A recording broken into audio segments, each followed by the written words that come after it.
Welcome to Aging Disgracefully, a weekly oddcast of seriously funny and sometimes raunchy monologues. I'm Carolyn Meyer, and I have a story for you. Stay with me for episode number 29, The Best Time for Sex.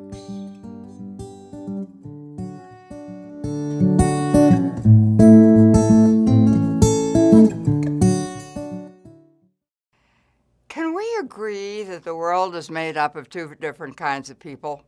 I'm not talking about obvious political differences like liberal versus conservative or feral cat lovers versus songbird enthusiasts in a battle that can rile up the neighborhood. Eventually, you might call a truce over whether it's better to feed the cats or neuter them. I'm not sure what to do about liberals and conservatives. But there are some differences that are more subtle, differences that affect how you live, like morning people versus night people. That's where you can really get into trouble, especially when it comes to relationships.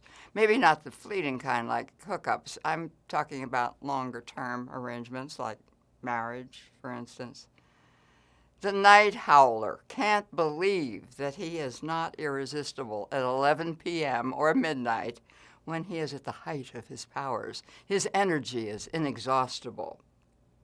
The morning glory opens early in the day and then wilts as the day goes by.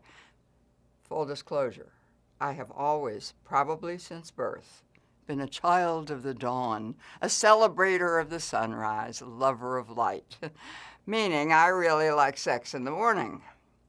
Second choice, the 3 a.m. shift after I've had at least 5 hours of undisturbed sleep, and the 3 p.m. matinee is also a possibility. But please, don't bother me after 10 p.m., beyond which I tend to be inert and unresponsive. This is the kind of major difference you may not recognize when the relationship is new and still very exciting. Online dating sites ask a lot of questions, supposedly to match up people who have at least a few things in common. I mean, you get to say if you like to go dancing or camping or bicycling or fishing or visit museums and enjoy plays and movies. And some take you through long Q&As to figure out where you are on a spectrum of introvert, extrovert, how emotional you are, how open to new experiences, how bound by rules. But I have never seen a question about whether you're a morning glory or a night howler. This omission seems odd to me because there are lots of us morning glories out there and lots of night howlers. The question is, shouldn't more effort be made to match them up with their own kind? Or should we find ways to celebrate the difference? I do not have an answer to that question. Here's another category that can get you into trouble: neat versus messy. I have been married to men of both types, and actually both types drove me crazy, but maybe that was for different reasons. While I don't think it's possible to change a night howler into a morning glory, or vice versa, I'm not at all convinced that some people are inherently neat and some are not. Full disclosure, I fall into the neat category. Now, I used to blame it on their upbringing, as in, didn't your mother teach you to hang up your clothes, not to leave wet towels on the bathroom floor, show you how to put a dirty cup in the dishwasher? But that's not fair, because as the mother of 3 sons, I don't want their wives to blame me for my son's failure to hang up their towels. But it's definitely a problem. As you've probably heard me say before, I've been married 3 times. We will leave husband number 1 out of this discussion because he didn't hang around long enough for me to figure out exactly what category he belonged in, other than loser. The mother of husband number 2 had definitely done a good job raising her boy to be neat. Back in the day when everyone smoked, ashtrays were part of the furnishings of every well-appointed house. And as soon as someone put out a cigarette in her house, you could count on my mother-in-law swooping in, dumping the ashes in the butt, bringing back the clean ashtray. A visit from that mother-in-law was something to be dreaded and feared I always cleaned frantically before her arrival. My house was a shining example of the capable housewife, all of this while tending to 3 children and trying to keep a career going as a writer, a career that my mother-in-law did not view as involving actual work, since all I did was sit at a desk in front of a typewriter. The day of my mother-in-law's arrival came to pass. The day after her arrival, she marched into the kitchen, wrestled the stove away from the wall, peered behind it, proceeded to clean out all the gunk and debris that had somehow accumulated behind the stove without my noticing, since I had never once wrestled the stove out of its place. The MIL could not imagine how anyone could stand to live in such filth, she said, and went on to tackle the refrigerator as her next guilt-inducing project. Eventually, that husband and his mother were history. Years passed before I met the candidate for husband number 3.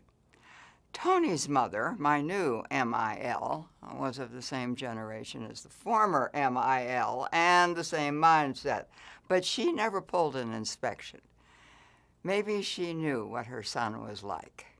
Tony was a complete and utter disaster. He couldn't figure out how to put a dirty dish into a dishwasher, and he certainly didn't know where any dish or spoon or spatula went when he occasionally unloaded the dishwasher, which happened only when I happened to be out of town. And so he'd stash things in random places, wherever the mood struck him. I was convinced that this was a deliberately learned behavior. If he always performed a household task so badly that I had to redo it, I would never ask him to do it again. It worked. But here's the thing. People make all kinds of promises when they first fall in love. Tony promised, I swear this is true, "You will never have to clean up after me." And I believed him. I can't claim total innocence myself. I did promise Tony that I'd learn to speak Spanish. It didn't happen. And I promised I'd get better at staying up late, because I was a morning glory and he was a night howler. I may have actually believed that that would happen. It didn't. I couldn't keep my eyes open after 10 p.m. But I did learn certain Spanish phrases like "tengo sueño," I'm sleepy, which didn't work out well when we visited Spain, especially Madrid, and I was ready for bed before most restaurants had begun serving dinner. And I spent 30 years of my life cleaning up after him. It was either that or learn to live in his disorder, and I wasn't willing or able to do that. But this is just the beginning. Think of all the differences that have to be negotiated in a relationship. The ideal temperature of the house. I'm comfortable at 74 degrees. He turns it down to 68. Spending habits. He shops at Whole Foods. I use a tea bag twice. There are food preferences, and not anything simple, such as whether or not you both like cauliflower or Brussels sprouts. It's more of a skinny Jack Sprat versus tubby Ms. Sprat kind of diet, in which one is strictly meat and potatoes, and the other is all about spinach salad. I'm a healthful eater. I read the labels, but it would be very hard for me to be married to a vegan. A few years ago, a young woman from England stayed with me for a month while we worked on a writing project. And I knew before she arrived that she was a vegan. I'm not a big meat eater, but I do have a fondness for cheese and eggs and yogurt and ice cream. At first, I thought my young friend and I would simply prepare separate meals. But that didn't seem practical, and besides, I thought it might be an interesting experiment to try a different kind of diet and see if I could make it work for me, and we would share the cooking. So, for that month, I was a vegan. My English friend did not like salads or actually much care for vegetables of any kind. What she liked were chickpeas, and so we ate a lot of chickpeas. I soon decided it would be better if I took over the cooking myself. She did have one really great recipe, chocolate mousse. The juice from a can of chickpeas is beaten like an egg white until it is thick and foamy, and then it's mixed with a melted bar of dark chocolate. Voila! Chocolate mousse. But one cannot live on mousse alone. And during my days as a vegan, my energy level dropped, taking with it my sense of humor. And I don't care if I never see another chickpea. Based on this vegan experience of having to check every label for some trace of honey, the product of bees, a living species, for instance, I do not believe I could survive life in the company of even so attractive a vegan as Joaquin Phoenix or Senator Cory Booker. Here's another preference to consider. What are your feelings about PDA, public displays of affection? You for 'em or against 'em? I was once with a man who informed me on our first date that there were to be no public displays of affection. And he wasn't just talking about smooching or necking or making out or whatever it's called these days.